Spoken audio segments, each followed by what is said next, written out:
আপনাদের সকলকে শুভেচ্ছা জানাচ্ছি।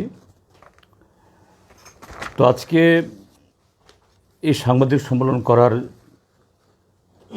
মূল কারণ বা উদ্দেশ্য, বিগত কদিন ধরেই, এর আগেও ছিল, আমাদের রাজ্যের পত্রপত্রিকা, ইলেকট্রনিক মিডিয়া, সোশ্যাল মিডিয়াতে এটা পত্রিকার পাতা খুললেই সোশ্যাল মিডিয়া, ফেসবুক হোক বা জনপ্রতিনিধি হলেও আরেক দিক থেকে এই সাংগঠনিক দায়িত্বে থাকার সুবাদে প্রচণ্ডভাবে আমাদের প্রায় সকলকেই, আমাকে তো অবশ্যই রাজ্য সম্পাদক হিসাবে ত্রিপুরা রাজ্যের উত্তর, সেখানে পাবলিক, শুধু আমাদের পার্টির সমর্থক দরদির তরফ থেকে না, পাবলিকের তরফ থেকে ফোন আসছে, দাদা আপনি কিছু মনে করবেন না, কিন্তু আপনাকে বলতেই হবে, আপনি বিরোধী দলনেতা। এই যে উপর্যুপরি দুর্নীতির খবরগুলো উঠছে, আপনি আরও জোরদারভাবে বিষয়গুলো তুলুন। অর্থাৎ কেউ কেউ তারা চাইছেন যে আরও সমস্বরে কথাগুলো তুলি। কাজে এই কারণে, এবং পত্রপত্রিকাও কোথাও কোথাও আপনারাও লিখেছেন, এটা ঠিকই আছে, আমি ওয়েলকাম করি, যে সিপিআইএম প্রধান বিরোধী দল তারা একটা বিবৃতি দিয়ে খালাস, এ সমস্ত ক্ষেত্রেতে কেন তারা আরও বেশি অ্যাগ্রেসিভ হচ্ছে না? তো এটা একটা অব্লিগেশন। অবশ্যই আমি মিডিয়া এবং জনগণ যারা এইভাবে তাদের যে এই কি বলে বক্তব্য তারা পেশ করছেন, আমি তাদেরকে ধন্যবাদ জানাই, এবং এটা দায়িত্বশীল নাগরিক এবং দায়িত্বশীল মিডিয়া, এবং সেই হিসাবে আমি এটাকে দেখছি। তো সেই সুবাদে এগুলো নিয়ে কথা বলা, কিন্তু আবার একই সময়েতে এটা কাকতালীয় হলেও যে এই সরকারের, অর্থাৎ দ্বিতীয় বিজেপি নেতৃত্বে এই যে জোট সরকারের, এখন বিজেপি ত্রিপুরা মথা আইপিএফটি, তার 2 বছর পূর্তি আজকের দিনেই 8ই মার্চ 2023 তারিখে তারা শপথ গ্রহণ করেছেন। তারাও তাদের 2 বছরের পূর্তি উৎসব বা সাফল্যের ডঙ্কা প্রচারে আরও আগে থেকেই নেমেছেন। তো আমি ভাবলাম আজকের দিনটা খুব উপযুক্ত। এই তারিখেই তাদের যে দ্বিতীয় মন্ত্রিসভার শপথ গ্রহণ করেছিল ডাক্তার মানিক সাহার নেতৃত্বে। কাকতালীয় হলেও এটা অত্যন্ত উপযুক্ত সময়। কাজে এই ক্ষেত্রেতে যেটা আমরা বলতে চাই আমাদের সিপিআইএম বা বাম পরিষদীয় দলের তরফ থেকে, যে এই দ্বিতীয় বিজেপি ত্রিপুরা মথা আইপিএফটি জোট সরকারের যে 2 বছর, শুধু না, যেহেতু একই পার্টি প্রায় পরোক্ষে এবং প্রত্যক্ষভাবে ত্রিপুরা মথা আগেও পেছনে ছিল, গত 5 বছর এবং 2 বছর, 7 বছর ধরে তারা শাসন করছে। তো এই 7 বছর বা এই দ্বিতীয় মেয়াদের 2 বছর, এটা এক কথায় বলা যেতে পারে প্রতিশ্রুতি খিলাফ, অপশাসন, দুর্নীতি এবং নৈরাজ্যের 2 বছর। এবং বিশেষ করে যে দুর্নীতির একটা মহাকুম্ভ এই ত্রিপুরা রাজ্যের মধ্যে ডাক্তার মানিক সাহের নেতৃত্বে আজকে মাথা তুলে দাঁড়িয়েছে। এখানে সব ঘটনা তো বলা সম্ভব না, আমি কিছু কিছু জিনিস খুব তাড়াতাড়ি করে আগের থেকে তৈরি করতে পারিনি, তাহলে আরও ভালোভাবে দেওয়া যেত। তবু তার মধ্যে প্রধান প্রধান কিছু এখানে উল্লেখ করেছি, যেমন প্রতিশ্রুতি খেলাপ। এরা বলছে বহুত কিছু করেছে। ওনার আগের যিনি ব্যক্তি তিনি বলছেন 3 বছরের মধ্যে ত্রিপুরাকে শ্রেষ্ঠ ত্রিপুরা বানিয়ে ফেলেছেন। আর এই ভদ্রলোক এসে বলছেন প্রথম সুশাসন, দ্বিতীয় সুশাসন, কথায় কথায় প্রধানমন্ত্রী নরেন্দ্র মোদীর তার দিক নির্দেশে এ রাজ্য একেবারে সারা দেশকে কেন সারা পৃথিবীকে পেছনে ফেলে ছড়ে যাচ্ছে। আমি সেখানেই তাদের কিছু প্রতিশ্রুতির কথা এখানে বলতে চাই, যেগুলি তারা উচ্চারণ করেন না।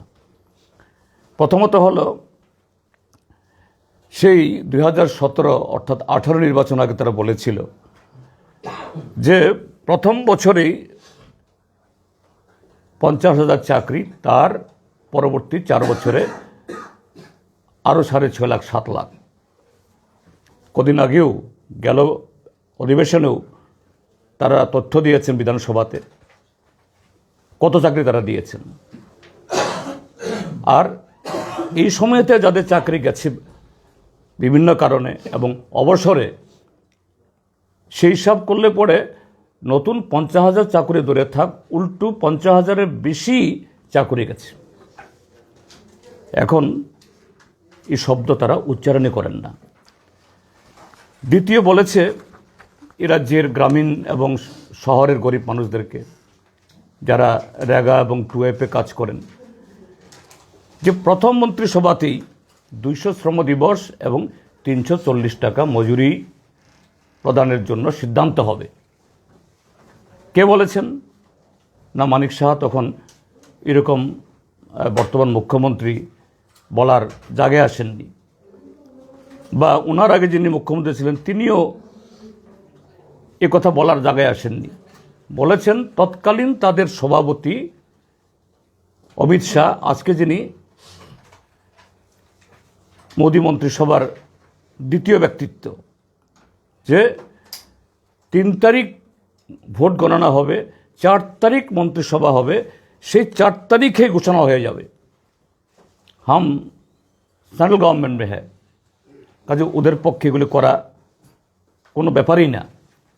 কিন্তু আজকে ঘটনা কি? 200 কেন, গড়ে 40 দিনও কাজ হয় না, এবং যে কাজটা করে 3-4 মাস মজুরি পায় না। আর দুর্নীতি স্বজন পোষণ তো আকছার। 3 বলেছিল এ রাজ্যের শিক্ষক কর্মচারীদেরকে প্রথম মন্ত্রিসভাতেই 7ম বেতন কমিশনের ধাঁচে সমস্ত সুযোগ সুবিধা পাবে, এবং একটা ভুয়া বেতনের ক্যালকুলেশন করে বাজারে ছাড়া হয়েছিল তাদের বিজেপির আইটি সেলের মাধ্যমে, যে এই 7ম বেতন কমিশন যদি লাগু হয় তাহলে তাদের বেতন কত গুণ বেড়ে যাবে। এবং এটা আরও 4 বছর আগে থেকে এটা চালু হবে। তার মানে একজন কর্মচারী নগদে তো ডাবল পাবেনই, তারপরে বকেয়া হিসাবে 10, 12, 15, 20 লাখ করে পাবেন। তো আজকে ঘটনা কি? সে 7ম বেতন কমিশনের কথা উচ্চারণ করেন না। যত সামান্য বাড়িয়েছে, এটা এমনিতেই বাড়ত, উল্টো এখন 23% দিয়ে বাকি, যা বামপন্থী ফ্রন্ট সরকারের সময় কখনোই এরকম ছিল না। চতুর্থ, সোশ্যাল মিডিয়াতে এবং আপনারা যারা ইলেকট্রনিক মিডিয়া চালান, আপনারাও কেউ কেউ এগুলো রিপিট করেন মাঝে মধ্যে, দেখি আপনাদের কাছ থেকেই দেখা, বা আমার মেমোরিতে তৎকালীন মুখ্যমন্ত্রী বা এতে আগে নির্বাচন আগে বলতেন ত্রিপুরার যে contingency, part time worker, contractual appointment, এই শব্দগুলোই নাকি ডিকশনারি থেকে তিনি মুছে দেবেন। अपना आप सब हो जाएगा। DRW, part time worker, contingent worker, pump operator, mid day meal worker सब হবে। কিন্তু ঘটনা কি? আপনারা যারা বিধানসভা অধিবেশন কভার করেন আপনারা দেখেছেন অন্তত গত এক বছরে, এর আগেও হয়েছে, তখন তো মেম্বার ছিলাম না, আমি এটা জানি না, কিন্তু গত এক বছরে আমরা বারবার জিজ্ঞেস করেছি কতজনকে হয়েছে। উল্টু ওরা নানা ধরনের কুৎসা রটিয়ে এরা সিপিএম দিয়ে গেছে, এই গেছে সেই গেছে, আমরা দয়া করে তাদেরকে রেখে দিয়েছি, না হলে কবে চাকরি চলে যেত। কিন্তু সিপিএমের সরকার, বামফ্রন্ট সরকার একটা সার্কুলার দিয়ে গেছিল, ফাইন্যান্স ডিপার্টমেন্টের একটা নিয়ম ছিল 10 বছর অনিয়মিত চাকরি হলেই কন্টিনজেন্সি বা ডিআরডব্লিউ তারা রেগুলার হবে। এখন এগুলাকে রিপিল করে দিয়েছে। এই হলো ঘটনা। এরপরে ছিল 2323। সৌভাগ্যকে দুর্ভাগ্য, আমার ডান পাশে যিনি বসা সুদীপ সরকার, তিনিও 2323-এর একজন কর্মী। কি বলা হয়েছে? যে প্রয়োজনে সংবিধান সংশোধন করে যাতে সুপ্রিম কোর্ট কোনো রকমের বাধা তৈরি না করতে পারে, এটা করবই, হাম করকে দেখাएंगे। তিনি ঘটনাচক্রে বা ভাগ্যচক্রে মুখ্যমন্ত্রী হয়েছিলেন। তার যারা এই প্রমোট করেছেন এরাও বারবার বলে গেছেন কথাগুলো। সে 2323 তাদের সাথে কি ব্যবহার হয়েছে আপনারা সকলেই জানেন। এরপরে বলা হয়েছে এইমস দাচে তাদের ভীষণ ডকুমেন্টের একটা প্যারা, এটা হসপিটাল হবে যদি বিজেপি আইপিএফটি জোট সরকার ক্ষমতাসীন হয়, এবং ক্ষমতাসীন হওয়ার পর তৎকালীন মুখ্যমন্ত্রী, এখন যিনি খুব বড় বড় কথা বলেন, আবুল তাবুল, শুনিয়েছেও যে এইমসের জন্য কত হাজার কোটি টাকা জানি মঞ্জুরও হয়ে গেছে, স্যাংশনও হয়ে গেছে। এখানে 2.5 একর না কত একর জানি জায়গা বুর্জনগরে নাকি অ্যালটমেন্টও দেওয়া হয়েছে। সে টাকা কোথায় তাহলে এখন? সে জমি কাকে দেওয়া হয়েছে? তারপর বলা হলো আমবাসাতে একটা মেডিকেল কলেজ হবে, এটা ভীষণ ডকুমেন্টের একটা এই পার্ট। এবং তৎকালীন যিনি পূর্ব ত্রিপুরার এমপি রেবতী ত্রিপুরা, তার সোশ্যাল মিডিয়া ঘাটলে আপনারা পাবেন এখনও, তিনি গিয়ে টিয়ে দেখছেন একেবারে কালো চশমা টশমা দিয়ে, খুব রুট টুট বোধহয় ছিল, একেবারে সোশ্যাল মিডিয়াতে ফলাও করে যে না জায়গা দেখা হয়ে গেছে, মেডিকেল কলেজ হবে, সব তৈরি। তো পূর্ব ত্রিপুরা আসনে যদি মেডিকেল কলেজ হয় আমবাসাতে, পূর্ব ত্রিপুরার যিনি প্রতিনিধি তিনি গিয়ে উদয়পুরে গিয়ে বলছেন উদয়পুরেও হবে, এবং তার জন্য সমস্ত ব্যবস্থা হয়ে গেছে। তো কোথায় সে আমবাসার সে বাঁধের জন্য কয়েকশো কোটি টাকা মঞ্জুরও হয়ে গেছে, খুব বুক ফুলিয়ে তিনি বললেন। এখন তো 7 বছর হয়ে গেল, 11 বছরের মধ্যেই সে বাঁধ দাঁড়াবে। আগরতলা শহরে গুড়ালিও বৃষ্টি হলে পরে ভিজবে না। কোথায়? সিলট্রেশন হয়েছে, বর্ষার সময় জল থাকলেও অন্য সিজনে জল থাকে না, তো স্বাভাবিক এটাকে একটু ড্রেজিং করে নাব্যতা বাড়াতে হবে। লোক দেখানো একবার একটা নৌকা এনে খুব প্রচারও হলো যে 2 বছরের মধ্যেই ড্রেজিং করে গোমতী অবধি, এই উদয়পুর অবধি, চিটাগাং বন্দর থেকে জাহাজে মাল আনবে। একেবারে জিনিসপত্রের দাম, পরিবহন খরচ কমার জন্য ত্রিপুরা আমদানি রপ্তানিতে বহু কোটি টাকা সাশ্রয় হবে, ত্রিপুরার উন্নতি হবে। আমি মাত্র 10টা দিলাম, কারণ এগুলো যেহেতু কেন্দ্রের শাসক দল তারা বলেছে, বড় বড় মন্ত্রীরা এসে বলেছেন, আমরা বিশ্বাস করেছি। এবং সত্যি সত্যি ত্রিপুরা রাজ্যের যুবকরা সবার চাকরি হবে, তারা অনেকেই বিজেপির পেছনে ঘুরেছেন, কেউ বাইক বাহিনীতে যোগদান করে তাদের নির্দেশে পেটের জ্বালায় দারিদ্র্যের যে মোচনের জন্য বন্ধু সহপাঠী প্রতিবেশীর বাড়ি পুড়িয়েছেন। আজকে এগুলি বিজেপি উচ্চারণ করে না। এই হলো বিকাশের নমুনা। আমি মাত্র 10টা এখানে তুলে ধরলাম এবং আমি আশা করব আগামীকাল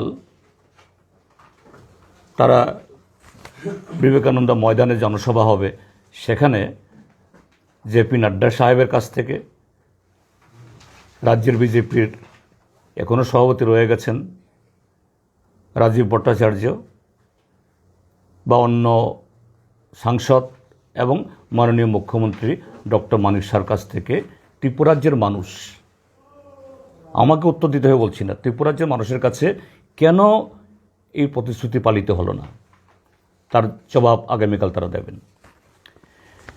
দ্বিতীয় যেটা বলতে চাইছি সেটা হলো গণতান্ত্রিক অধিকার হরণের ট্রেডিশন অব্যাহত 2018 থেকে শুরু হয়েছে। একটা ফ্যাসিস্ট সুলভ, আমরা ভারতের কমিউনিস্ট পার্টি মার্ক্সবাদী আরএসএস বিজেপিকে বলছি আমরা আগে ফ্যাসিস্ট সুলভ বলতাম, আমরা এখন বলছি নয়া ফ্যাসিস্ট। কদিন আগে এই আগরতলার কয়েকটা পত্রিকাতেও এটা নিয়ে উঠেছে। আমার মনে হয় যে কলমচি লিখেছেন তিনি আমাদের বক্তব্য ঠিক সেরকমভাবে বুঝতে পারেননি, যে না সিপিআইএম এখন আর বিজেপিকে ফ্যাসিস্ট বলছে না, ভালো মানুষ। যাই হোক, এটা ওনার দোষটা ইচ্ছাকৃতভাবে বলছি না, আমি আজকে এই সুবাদে সুযোগটা পেলাম। আমরা বলছি যে আরএসএস মুসোলিনি এবং হিটলারকে অনুসরণ করে ভারতে এই আরএসএস নাম দিয়ে ইটালিতে যে তখন ফেসিবাদ কায়েম হয়েছিল, সেই আদলে আমাদের ভারতবর্ষে তারা শুরু করেছিল। তার এবার 100 বছর পূর্তি। তো এখন এই আরএসএস এবং বিজেপি, আরএসএস তাদের মস্তিষ্ক, বিজেপি হলো তাদের যে মানে কাঠামো, তারা এখন হিটলার এবং মুসোলিনিকে ছাড়িয়ে ভারতীয় ফেসিবাদের নয়া সংস্করণ। এই জন্য আমরা বলছি তারা নিউ ফ্যাসিস্ট, ইংরেজিতে NEU, ফ্যাসিস্ট বানান তো ঠিকই আছে জানেন, অর্থাৎ নয়া ফেসিবাদী।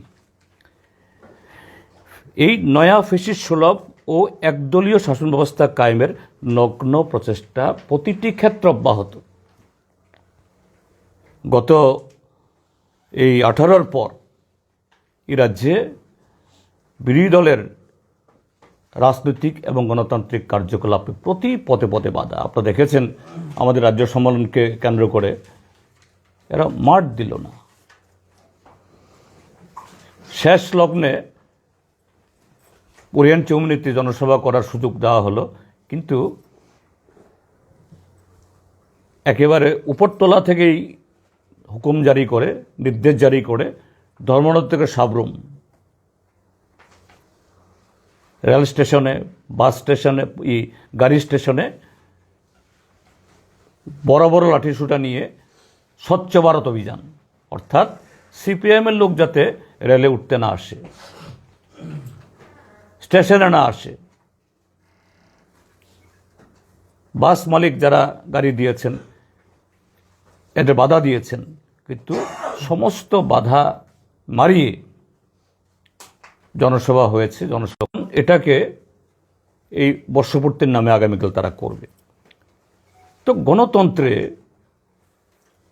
তুমি 100 বার জনসভা করতে পারো, কিন্তু আরেকটা দলকে দেখাতে হবে, এটা তো গণতন্ত্র না। এটাই হলো একদলীয় শাসন ব্যবস্থা কায়েমের যে নগ্ন প্রচেষ্টা বা ট্র্যাডিশন, যে না আমরা ছাড়া কেউ করতে পারবে না। তো গণতন্ত্র যখন থাকে না, তখন ভোটেই হোক, সে পঞ্চায়েতেই হোক বা লোকসভা বিধানসভা হয়, এই ত্রিপুরাজ্যে গত 18-র পর যতগুলো নির্বাচন, সব নির্বাচন এইভাবেই সন্ত্রাস এবং ছাপ্পা ভোটের মধ্য দিয়ে, যারা এখন বিধায়কদের অনেকে এমপি যারা আছেন, এইভাবেই এটা ঠিক গণতান্ত্রিকভাবে তারা বিজয়ী হয়েছেন, বুকে হাত দিয়ে তাদের বলার সাহস নেই। তারা ছিনিয়ে নিয়েছেন, দখল করেছেন, এটা এখনও চলছে। তারপর এগুলি করতে গেলে পরে মানুষ সহ্য করবে না। প্রথম হয়তো বা আক্রমণটা হয়েছে কমিউনিস্টদের উপরে, কিন্তু আক্রমণ এখন কমিউনিস্টদের উপরে সীমাবদ্ধ নেই। আক্রমণ কমিউনিস্ট, অকমিউনিস্ট যারা অন্যায়ের প্রতিবাদ করে, তাদের ভুল ত্রুটি ধরতে চায়, তাদের উপরও, এমনকি আপনারা যারা মিডিয়া, যারা জনগণের অনির্বাচিত প্রতিনিধি, fourth pillar of the democracy, আজকে আপনারা রক্তাক্ত, আপনারাও আক্রান্ত। কি চ্যানেল, কি পত্রিকা, এদের পছন্দের মতো খবর না হলেই নানাভাবে হেনস্থা করো। তো এগুলি চলছে, কিন্তু এগুলি প্রতিরোধ হবে। তাহলে কিভাবে যাদেরকে ব্যবহার করে তারা এই পরিস্থিতি কায়েম রেখেছে, তাদেরকে রক্ষা করতে হবে। তার জন্য থানাগুলোকে কবজা করা চাই। ত্রিপুরাজ্যের সব থানা বলবো না, সব পুলিশ অফিসার বলবো না, কিন্তু সচেতনভাবে, কনসাসলি আমি এই কথা বলতে আমার কোনো অসুবিধা নেই। টপ ব্রাসেস অফ ত্রিপুরা পুলিশ ডিপার্টমেন্টের কিছু লোক উঁচুতলায়, নিচুতলাগুলোতেও আছে, তার একাংশের বদান্যতায় যারা এই সুযোগগুলো নিয়ে যারা নানা ধরনের এই সুযোগ সুবিধা অন্যায়ভাবে গ্রহণ করছে, তাদের সাথে যোগসাজশ করে ত্রিপুরাজ্যের বেশিরভাগ থানা এগুলি পরিচালিত হচ্ছে মণ্ডল নেতাদের নির্দেশে। এবং সর্বশেষ যেটা আমি আপনাদেরকে উদাহরণ দেব, গত 24শে জানুয়ারি পাচারথল বিধানসভা কেন্দ্র কুমারঘাট মহকুমাতে বাগাইছড় একটা গ্রামে একটা প্রোগ্রাম করতে গিয়েছিলাম। আমি অপোজিশন লিডার, যেহেতু এটা সেই প্রটোকল বা সেরকম একটা সুযোগ প্রশাসনের কাছে জানানোর বা প্রোটেকশন পাওয়ার সুযোগ আছে, 3 দিন আগে পুলিশকে মেসেজ পাঠানো হয়েছে, এই টাইমে আমি রওনা দেব, এই জায়গাতে আমার প্রোগ্রাম। কিন্তু সেই জায়গায় ঢোকার 3টা দিক, অর্থাৎ এদিক থেকে গেলে পরে 3টা দিক আটকে দিল সকাল থেকে, লাঠি সোটা নিয়ে শাসক দলের লোক। আর একটা দিক ছিল শুধু ধর্মনগর দিক থেকে আসে, আরও সামনে গিয়ে এটা আটকায় নিব। ওরা হয়তো ভেবেছে ওদিকে যাবে না। কি করব? ওরা গেলেই মারপিট করবে। পুলিশ উল্টো বলছে, স্যার আপনি না গেলে ভালো। কেন? না, এরা আছে। তো তারা আছে, তারা কারা? বিজেপির লোক। একজন অফিসার বলছেন, আগের মণ্ডল সভাপতি হইলে পরে হইল না, হইলে নতুন মণ্ডল সভাপতি তো স্যার, সে তার কর্তৃত্ব একটু দেখাইতে চায়, এই জন্য আপনি আসলে একটা ক্ল্যাশ হবে, আপনি আসবেন না। আরে হাউ ইউ ডেয়ার? তুমি ল অ্যান্ড অর্ডার অথরিটি, তোমার দায়িত্ব যারা ল ব্রেকিং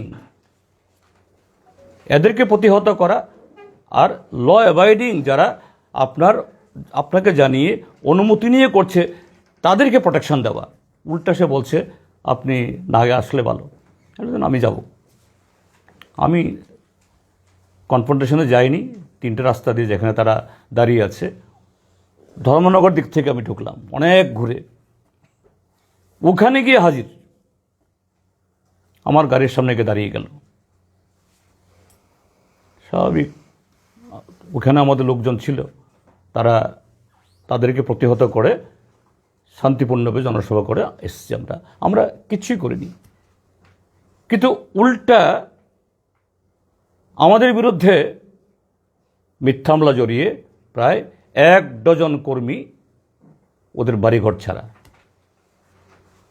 এই হলো ত্রিপুরার যে আইনশৃঙ্খলা অবস্থা। এটা শুধু সেদিন বাগাইছড়াতে না, প্রায় সর্বত্র প্ররোচনা সৃষ্টি করে তারা, আক্রমণ করে তারা, বাড়িঘর ভাঙচুর করে তারা, আর মিথ্যা মামলা হয় কারা? যারা আক্রান্ত, রক্তাক্ত, সর্বশান্ত তাদের উপরে। সেখানে বিরোধী দলের নেতা তিনি যদি নিরাপদ না হন, তাকে যদি প্রোটেকশন না দেয় সাধারণ পাবলিক ত্রিপুরাজ্যের মধ্যে, এরা বলে সবকা সাথ সবকা বিকাশ, অবাধ গণতন্ত্র। এই হলো বিজেপি নেতৃত্বে আছে গণতন্ত্রের চেহারা। এবং এটা আজকে আপনারাও সেখান থেকে মুক্ত নন। 3, আমরা বলতে চাইছি দুর্নীতি ও অপশাসনের স্বর্গরাজ্যে পরিণত হয়েছে ত্রিপুরাজ্য। কদিন আগে প্রয়াগরাজ তথা এলাহাবাদে পাপ মুক্তি হওয়ার জন্য মহাকুম্ভ হয়েছে। অনেকে গেছেন, মানসিক প্রশান্তি পেয়েছেন, বহু লোক নাকি হয়েছে, ঠিক আছে। আর ত্রিপুরাজ্য হলো এখানে এই দুর্নীতি অপশাসনের আরেকটা মহাকুম্ভ। এখানে আমি শুধু এই কটা দিনের, কারণ গত 2 বছরের বা তার আগের 5 বছর হিসাবগুলি বললে পরে 1 দিস্তা কাগজ লাগবে। এই যে কটা জাস্ট গ্লিমস, আমি ব্যাখ্যা করে আপনাদের সময় নষ্ট করব না। ত্রিপুরা মেডিকেল কলেজে বলছে মুখ্যমন্ত্রী ব্যবস্থা নিয়েছে। কি ব্যবস্থা নিয়েছেন তিনি? কি ব্যবস্থা নিয়েছেন? আপনারাই লিখেছেন, কোটি কোটি টাকা উৎকোষ নিয়ে পাশ করিয়ে দেন, আর উৎকোষ না দিলে পাস হয় না। এই ঘটনা দুটো খুব ভয়ঙ্কর জিনিস ত্রিপুরাজ্য তৈরি করেছে। একটা হলো যে যারা এইভাবে পাশ করবে, এমন সৎ নিষ্ঠাবান ছাত্রছাত্রীও এই যদি হয়, তার মনোসংযোগ নষ্ট হবে, ক্যারিয়ার ডুম হবে, তারাই হবে আগামী দিনের ডাক্তার। তাদের হাতে নির্ভর করবে আমাদের যে ত্রিপুরাজ্যের ভবিষ্যৎ, যে এই স্বাস্থ্য। আরেক দিক থেকে হলো বহু ছাত্রছাত্রীর ভবিষ্যৎ নষ্ট হবে। কাজেই জনস্বাস্থ্য এবং ছাত্রদের ক্যারিয়ার। কিন্তু যে ভদ্রমহিলার নাম আসলো, আমি ব্যক্তিগতভাবে চিনি না, জানি না, আপনারাই লিখেছেন, খুবই ধন্যবাদ। যারা এগুলি নিয়ে আপনারা খুব বলিষ্ঠভাবে তুলেছেন, খুব বোল্ডলি। কিন্তু ভদ্রমহিলা, তাকে একটু জিজ্ঞাসাবাদ করা হয়েছে, তাকে একটু আটক করা হলো না, তাকে কিচ্ছু করা হলো না। তিনি সিম্পলি, যা শুনলাম, ত্রিপুরা মেডিকেল কলেজের চাকরি থেকে রিজাইন দিয়ে চলে গেছেন। পারো, খাস বাংলা বলে পারিয়া জাগিয়া। এবং বলা হলো তারই পরিবারের আরেকজন সদস্য ত্রিপুরা ইউনিভার্সিটি, সেন্ট্রাল ইউনিভার্সিটি, সেখানে এই পরীক্ষাটির যোগাযোগ আছেন। এইভাবে গেছে পুলিশ, একবারও ক্রাইম ব্রাঞ্চ যায়নি। এই জন্যে বলছি দুর্নীতি অনিয়মের মহাকুম্ভ। সিপাহী জলা, ব্যাখ্যার দরকার নেই এখানেও।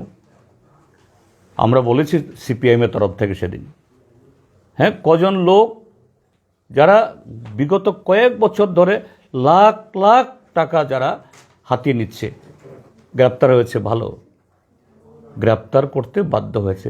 কিন্তু কেন সেই এসপিকে, আমি গ্রেপ্তার করতে বলছি না, কেন সেই এসপিকে সাসপেন্ড করা হলো না?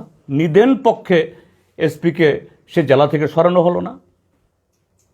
এবং এই সেই এসপি রেড্ডি, যে সেখানে আমাদের শহীদ মিয়া যেদিন খুন হয়, তিনি সেদিন জয়েন করেছেন বা তারপর দিন। এই জন্য শহীদ মিয়া খুনে আমি সরাসরি তাকে দায়ী করি না, কিন্তু শহীদ মিয়া খুনের যিনি আসামি নেম একিউজড, সেই নেম একিউজডের সাথে তার কদিন বাদেই চরিলামে তৎকালীন আরেকজন ত্রিপুরাজ্যের মহান সন্তান, এখন বড় সাংবিধানিক পদে গেছেন, তার প্রধান আতিথ্যে এসপি এবং খুনের আসামি মঞ্চ শেয়ার করছেন। সেই এসপি এই দপ্তরে, আমি বলবো, আমার ভুলও হতে পারে, কিন্তু আমার সন্দেহ একজন নাগরিক হিসাবে, এই যে কয়েকজন নকল পুলিশের নামে বহু কোটি টাকা হাতিয়ে নিয়েছে, এখানে শেষ হবে না। এক ট্রাফিক পুলিশ প্রায় কোটি টাকা জরিমানা জনগণ থেকে আদায় করে জমি কিনেছেন, বাড়ি করেছেন, এইটুকুতে শেষ হবে না। অমরজিৎ দেববর্মা ইন্সপেক্টর, আবার কদিন আগে তাকে ত্রিপুরাজ্যের ডিজি কি জানি কয়টারে, হ্যাঁ, ডিজি ডিস্ক ভাগ্যিস রাষ্ট্রপতি পুরস্কার দেয়নি। তো এখানে শুধু এইটুকুতেই সীমাবদ্ধ মনে করি, তাকে রেখে দিয়েছে। তাহলে দুর্নীতির বিরুদ্ধে যে কথায় কথায় বলে নো টলারেন্স,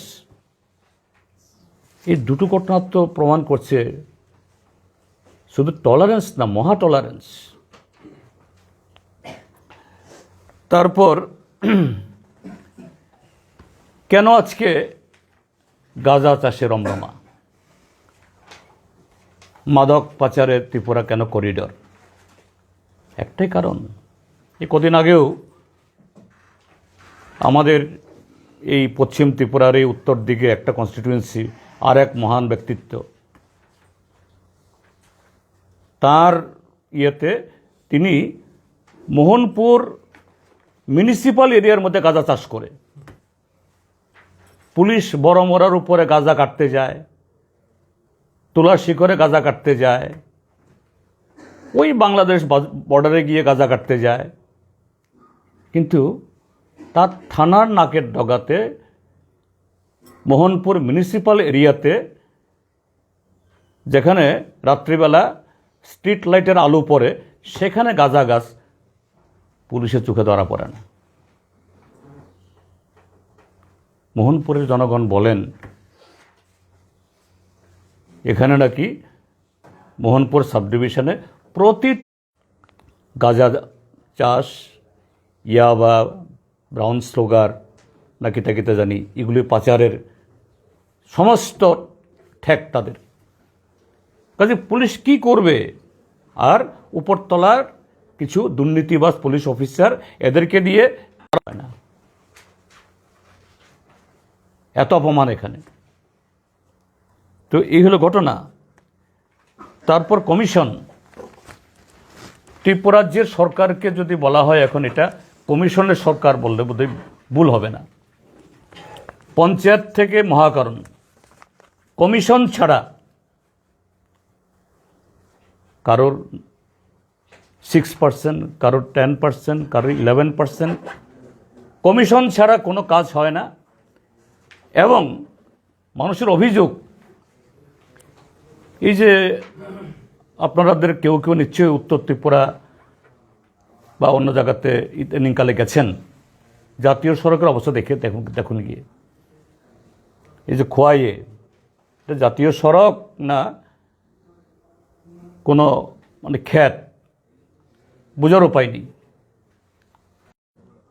বা বড় বড় কোম্পানি, এদের কাছ থেকেও দিতে হয় নাকি এরা বলছে। তো কাদের দেবে? আমাদেরকেও দেবে না। গভর্নমেন্টে পরিচালিত, ত্রিপুরা গভর্নমেন্ট পরিচালিত না, হয়তো কালকে সরকার তরফ থেকে বলবে সেন্ট্রাল ইউনিভার্সিটিতে কি হয়েছে আমরা কি করে বলবো। এখানেও দেখেছেন একজন গৌতম চৌধুরী, হ্যাঁ, সুকান্ত চৌধুরী গ্রেপ্তার হয়েছে।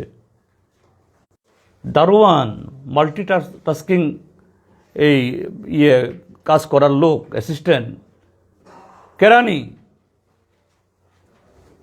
এটাও আসছে বাইরে থেকে। কিভাবে হয় এগুলো? একদিক থেকে না আমরা ওইরকম আঞ্চলিকতার বিশ্বাসী না, যে না ত্রিপুরা ইউনিভার্সিটিতে সব ত্রিপুরার ছেলেমেয়ে নিতে হবে, এই কথাটা বলছি না। মানে দুর্নীতি এখানকার শাসক দল আর ওখানে যারা আরএসএসের মাধ্যমে নিয়োজিত হয়ে আসছেন, এই ভাইস চ্যান্সেলর, রেজিস্ট্রার, এদের এই যৌথ প্রয়াসে ত্রিপুরা সেন্ট্রাল ইউনিভার্সিটি এটা একটা শিক্ষার অযোগ্য একটা প্রতিষ্ঠানে তৈরি হচ্ছে। সময় মতো রেজাল্ট বের হয় না এবং আরও নানা ধরনের, এবং এমনভাবে সব শিক্ষক নিয়োগ হচ্ছে যে এরা পড়াতে পারে না। এই কদিন আগে আমার কাছে খবর হলো, পারে না দুটো ইংরেজি কথা বলার, সাবজেক্ট নিয়ে জ্ঞান নাই, হয়তো সার্টিফিকেট এনেছে। এইভাবে একটা কামধেনু বানিয়েছে এই ইউনিভার্সিটি। আমরা এত টাকা নিতাম না, এখন চেহারা কি? খুব খারাপ অবস্থা দুটোরই। তো দুর্নীতি কোথায়? আর বলছে ত্রিপুরা শ্রেষ্ঠ। হ্যাঁ, শ্রেষ্ঠ হয়েছে, দুর্নীতিতে শ্রেষ্ঠ। এরপর বলছে এত উন্নতি হয়েছে, ৯১,০০০ লাখপতি দিদি। ৯১,০০০ লাখপতি দিদি যদি হয়ে থাকে, কেন এত চুরি, রাহাজানি, কেন এত অপরাধ মানসিকতা বাড়ছে? যদি অর্থনৈতিক উন্নতি হয়, সমাজের শৃঙ্খলা সুন্দর হবে, স্বাবলম্বিতা আসবে। বিধানসভায় বললাম ৯১,০০০ লাখপতি দিদির তালিকা বের করুন দেখি একটু। এই দিদিরা গিয়ে এক নমস্কার করি গিয়ে, কোন গ্রামে কে লাখপতি দিদি হয়েছে নামটা দিন, যাতে গিয়ে নমস্কার করতে পারি দিদিদেরকে। না, হ্যাঁ, ৯১,০০০ লাখপতি দিদি না হলেও ত্রিপুরার যে গত ৭ বছরে কয়েকশো কোটিপতি হয়েছে, কয়েকশো জন, বেশি না। প্রত্যেক কনস্টিটিউয়েন্সিতে ৫, ৬, ৭ জন করে কয়েকশো কোটিপতি হয়েছে। তাদের সেরকম ব্যবসাও নেই, বাণিজ্যও নেই, শিক্ষা দীক্ষা নেই, একটাই শুধু কোয়ালিটি, তারা শাসক দলের এই বড় বড় ইয়েদের তার কাছের লোক। এবং দেখেছেন সেদিন আপনাদের পত্রিকাতে ছবি ছাপিয়েছেন আপনারা, মন্ত্রী সুধাংশু দাসের বড় ভাই না ছোট ভাই? বড় ভাই, নাম কি? হিমাংশু। এই মন্ত্রী বাহাদুরের আপনাদের ক্যামেরাতেই, আপনাদের ইয়েতে আছে, এই কদিন আগেই মন্ত্রী হবার আগে বলেছেন, গর্ব করে বলছেন, আমি গর্ব করে বলছি আমাদের ফ্যামিলি এখনও এই বিপিএল। গর্ব করে বলছেন তাদের ফ্যামিলি এখনও বিপিএল, তার মার নামে বিপিএল কার্ড আছে। তাহলে এই বিপিএল মার গড়ের ছেলে হিমাংশু বাবু মাত্র কয়েক বছরের মধ্যে, ভাই ছোটো ভাই মাত্র মন্ত্রী হলেন 2 বছর, বিধায়ক হয়েছেন 5 বছর, ত্রিপুরার জন্য নাকি সর্বোচ্চ করদাতা। আরে বাপরে বাপ, হাইয়েস্ট ট্যাক্স পেয়ার। তাকে তো হার্ভার্ড ইউনিভার্সিটি পাঠানো দরকার ইকোনমিক্স পড়ানোর জন্য, বা দিল্লি ইউনিভার্সিটি, জওহরলাল নেহরু ইউনিভার্সিটি, ভারতবর্ষের top ranking university Jadavpur university পাঠানো দরকার। কি করে তুমি 2-2.5 বছরের মধ্যে তুমি যে হাইয়েস্ট ট্যাক্স পেয়ার হয়ে গেলে? তো এই হলো যে এই ইয়েতে। এবং এই সুধাংশু দাস সম্পর্কে আমি যতদূর জানি, আমি আজকে একটু তথ্য নিচ্ছিলাম, তিনি হওয়ার আগে, মন্ত্রী হওয়ার আগে ভাই জগন্নাথপুর টি এস্টেটের কর্মচারী ছিলেন, চা বাগানে সাধারণ কর্মচারী, এবং আগরতলাতে শান্তি মিষ্টান্ন ভাণ্ডারেও কাজ করে গেছেন। সুখ শান্তি, সুখও আছে লোকে না, ঠিক আছে, তো সুখ তো করতেছে এখন। আর তিনি এই মন্ত্রী ভাই মন্ত্রী হতে না হতেই হাইয়েস্ট ট্যাক্স। আমার তো আশঙ্কা গৌতম আদানি আর আম্বানির সাথে কোনো কদিন বাদে কম্পিটিশন করবে কিনা।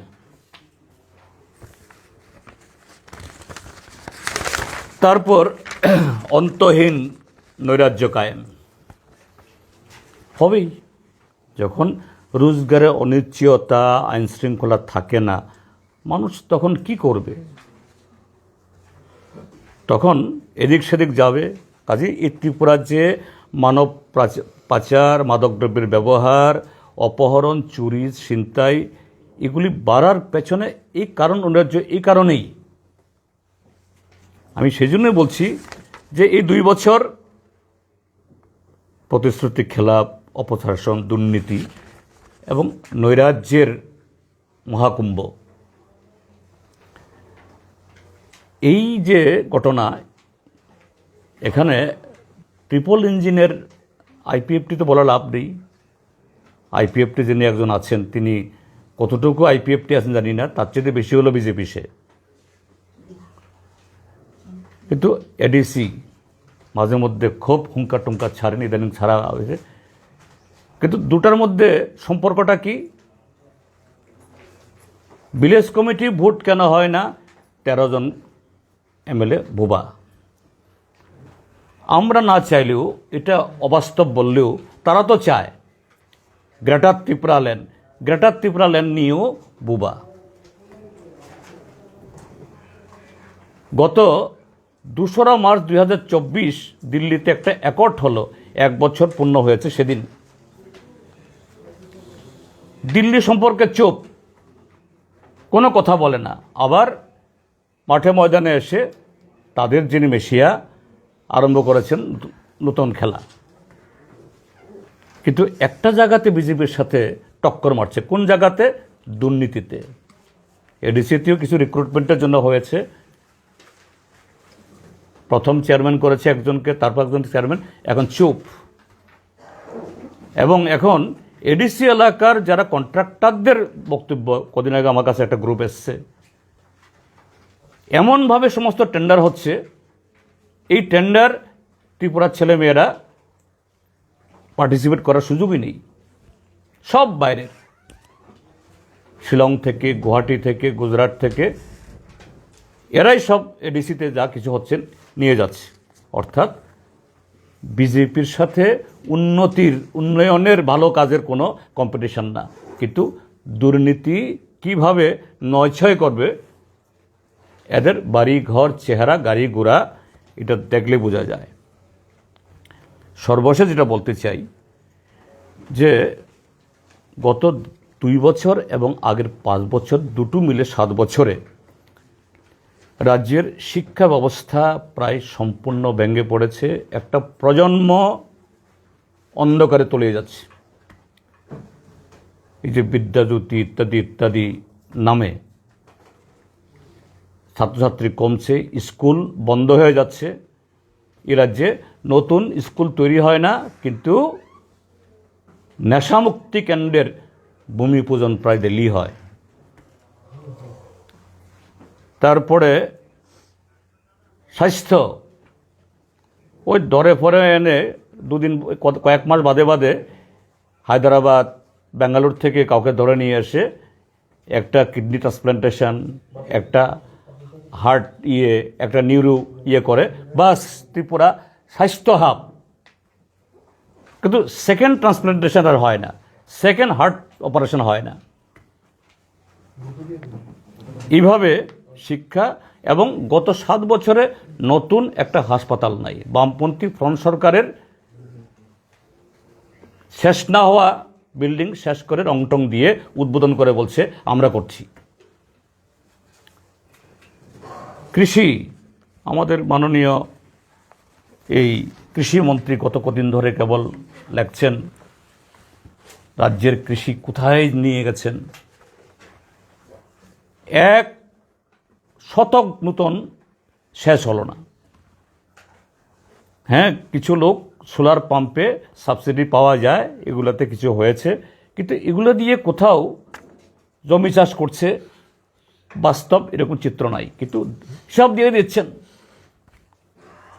আমি এবার বিধানসভা এই প্রশ্ন দিয়েছি, জানি না অ্যালাউ করবে কি না, কারণ এদের অসুবিধা পড়লেই আর এটা অ্যালাউ হয় না। 2022 ইংরাজিতে না 23 ইংরাজিতে solar based mini cold storage 12টা জায়গাতে বসিয়েছে, একটা 60-70 লাখ টাকা খরচ করে, কয়েক কোটি টাকা খরচ করেছে। একটা দিনের জন্য 1 কেজি আলু পেঁয়াজও কেউ রাখতে পারেনি, কিন্তু বলে দিচ্ছেন প্রত্যেক বাজারে করে দিয়েছে। তো এই হলো কৃষি। এরপরে পানীয় জল, কালকেও দেখবেন বলবেন আমরা এত লক্ষ পরিবারে পাইপ দিচ্ছি, এই করছি। আমি গত 25 তারিখে 5 তারিখে জাম্পুহিলে গেছি, সাবোয়াল কনপুই জায়গাতে। ওই যে ইয়েতে জলের ট্যাঙ্কারে করে জল বিলি হচ্ছে, আমি ভাবলাম সরকারি বোধহয়, DWS আমাদের সময় করতাম। বলছে না না, এগুলি সরকারি না। যে জাম্পুই হিলে এখন একটা 1000 লিটার সিনটেক্স ট্যাঙ্কে জল বিক্রি হচ্ছে 1000 টাকা করে। বলছে যদি আগামী 1 সপ্তাহ বৃষ্টি না হয় এই জলের দাম 2000 টাকা হবে। আমি একটা বাড়িতে নামলাম, একটা পাড়াতে গিয়ে জিজ্ঞেস করলাম আপনাদের ঘরে তো জল জীবন মিশন আসেনি, অটল জলধারার ইয়ে হয়নি? হ্যাঁ দেখেন না স্যার, 2 বার করে পাইপলাইন দেওয়া হয়েছে, সুন্দর পাইপলাইন, হাইড্রেন দেওয়া হয়েছে, কিন্তু 1 ফোঁটা জলও পড়ে না। কিন্তু লক্ষ লক্ষ টাকা, হ্যাঁ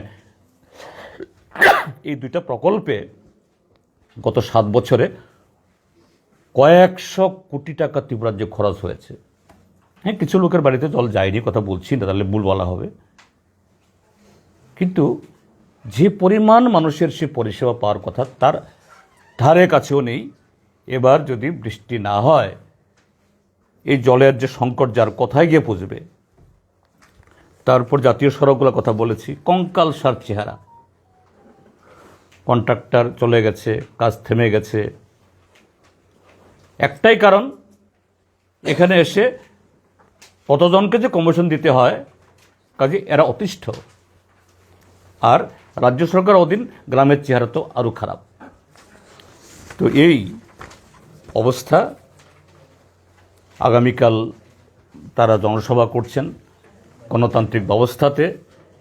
এটাই হলো যে শাসক দল জনগণের প্রশ্নোত্তর দেবেন, বিরোধী দলের প্রশ্নোত্তর দেবেন। আমি সুনির্দিষ্টভাবে এই বক্তব্যগুলো আপনাদের মাধ্যমে রাখলাম। এটা আশা করে শাসক দল আগামীকাল জনসভা করছে, অবশ্যই করবেন তারা, এটা তাদের অধিকার। কিন্তু তার গঠনমূলক জবাব তারা যেন দেন। এটা আমার জন্য না, ত্রিপুরা যে জনগণের জন্য। এই অধিকার, প্রশ্ন করার অধিকার আমাদের আছে। এবং এভাবে লোক ঠকিয়ে শুধু ওই LED বড় বড় টিভি বসিয়ে সুন্দর সুন্দর চেহারা দেখালে হবে না, ফ্ল্যাক্স করলে হবে না। জনগণের টাকা সঠিকভাবে কেন খরচ হয় না, এই বিজ্ঞাপনে আড়ালে কিভাবে এই রাজ্যটা রসাতলে যাচ্ছে, এটা আমাদের দায়িত্ব শাসক দলের সামনে রাখার এবং জনগণ সচেতন করার। আপনাদের মাধ্যমে, আপনাদের সাহায্যে বললাম, আশা করি আপনারা সেভাবেই এই বিষয়গুলো তুলে ধরবেন। এই জন্য আজকের দিনটা বাছাই করলাম, কালকে যেন তাদের মুখ থেকে তার জবাব শুনি। হ্যাঁ, অবশ্যই যদি না হয় কি করবেন? একটাই রাস্তা, আমরা পথে নামবো, রাস্তায় নামবো গণতান্ত্রিকভাবে সরকারকে বাধ্য করার জন্য। এইটুকুই আমার বক্তব্য। দাদা, যেহেতু সরকারের 2 বছর পূর্তি উপলক্ষে সাংবাদিক সম্মেলন করলেন, 2023 সালের বিধানসভা নির্বাচনে আপনারা কংগ্রেস এবং সিপিআইএম একসঙ্গে চটে গেছিলেন। এটা আজ 2 বছর পরে আজকে কোন পর্যায়ে আছে? বিধানসভা অধিবেশনের সামনে, গত অধিবেশনেও এরকম কোনো অ্যাডজাস্টমেন্ট দেখিনি আমরা কংগ্রেস এবং সিপিআইএম এর মধ্যে, এটা এখন কোন পর্যায়ে আছে? দেখুন, কংগ্রেসের সাথে আমাদের সিট সমঝোতা হয়েছিল ভারতীয় জনতা পার্টির তাদের যে স্বৈরাচারী সন্ত্রাসী কার্যকলাপকে মোকাবেলা করে ত্রিপুরাজ্যের মানুষ যাতে যাকে খুশি তাকে ভোট দিতে পারেন এবং গণতন্ত্রের পতাকা উড্ডীন রাখতে পারেন। আমরা দুটি দলেই সাধ্যমতো চেষ্টা করেছি। আমাদের লক্ষ্য হয়তো পূরণ হয়নি, কিন্তু এটা ঠিক, এই দুটা দল কাছাকাছি আসার ফলে ত্রিপুরাজ্যের মানুষ একটা ভালো অংশে ভোট দিতে পেরেছে। এবং এখনও এটা নির্বাচনের জন্যই আমাদের জোট বা সমঝোতা, কিন্তু এখনও গণতন্ত্র পুনরুদ্ধারের স্বার্থে এই যে স্বৈরাচারীর এর বিরুদ্ধে আমরা একসাথে কথা বলি, প্রয়োজনে ফ্লোর অ্যাডজাস্টমেন্ট করি বিধানসভাতে, প্রয়োজনে আগামী দিন বাইরে যদি প্রয়োজন হয় একসাথে আমরা নামব। কাজেই সারা দেশের সাথে ত্রিপুরাজ্যের মধ্যেও এই পর্যায়ে আমরা আছি। আমার শেষ প্রশ্ন, আপনার জেলা সেক্রেটারি সহ 3 জনের বিরুদ্ধে সুপ্রিম কোর্ট যে অর্ডারটাকে স্টে করেছে, এই বিষয়ে মানে তাদের বিরুদ্ধে কি মানে দলীয়ভাবে কোনো ব্যবস্থা নেওয়ার বিষয়, যেহেতু কনফ্লিক্টেড, আর এটা নিয়ে পার্টি স্ট্যান্ড না, পার্টি স্ট্যান্ড তো 2015 সালে ভারত বন্ধ ছিল, তারা পার্টির নির্দেশেই শান্তিপূর্ণভাবে এই পিকেটিং করেছেন। কিন্তু তাদের বিরুদ্ধে সেখানে যে অভিযোগ দাঁড় করানো হয়েছে, তারা গিয়ে এই হামলা করেছেন ভেতরে ঢুকে, যদিও এটা হয়নি। কাজে পার্টির চোখে তারা সেরকম কোনো গর্হিত কাজ করেছেন এটা আমরা দেখিনি। তারা পার্টির নির্দেশে পার্টির দায়িত্ব পালন করতে গিয়ে পিকেটিং করেছেন, এটা তার গণতান্ত্রিক অধিকার। কিন্তু কোর্ট মানেনি, কোর্ট ছিল, তা আমরা তো পাঠিয়েছে, যেতে হবে কি করার। ইয়েতে গণতান্ত্রিক আন্দোলনে কখনো কখনো জেল খাটতে হয়, স্বাধীনতা আন্দোলনেও বহু লোক ফাঁসিতে ঝুলেছে, তার মানে কি অন্যায় করেছে? না। মানে কোর্ট তাদের অপরাধী মানলেও পার্টি মানে না। পার্টি তো আমি বলছি, কারণ পার্টির নির্দেশিকাতেই তারা শান্তিপূর্ণভাবে পিকেটিং করেছে, তারা কোনো এই ভাঙচুর করেছে এরকম ঘটনা পার্টি নজরে আসেনি।